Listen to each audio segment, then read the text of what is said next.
Hello বন্ধুরা, কেমন আছেন? আজকে আমি পেঁয়াজ কলি ভাপা করবো। এই যে ছোট ছোট করে কেটেছি, এরকম এরকম করে কুচি কুচি করে কাটবো।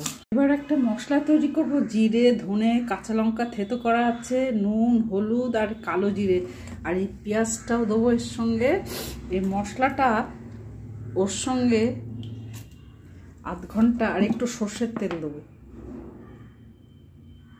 এবার এই পেঁয়াজ কলি কুচানোর সঙ্গে এই মশলাটা মাখিয়ে 1 চামচ কর্নফ্লাওয়ার দিয়েছি, যাতে একটু মাখা মাখা হবে ভালো করে। এরমভাবে অনেকক্ষণ ধরে 5 মিনিট ধরে মাখিয়ে তারপরে ঢেকে রাখবো আধ ঘন্টা।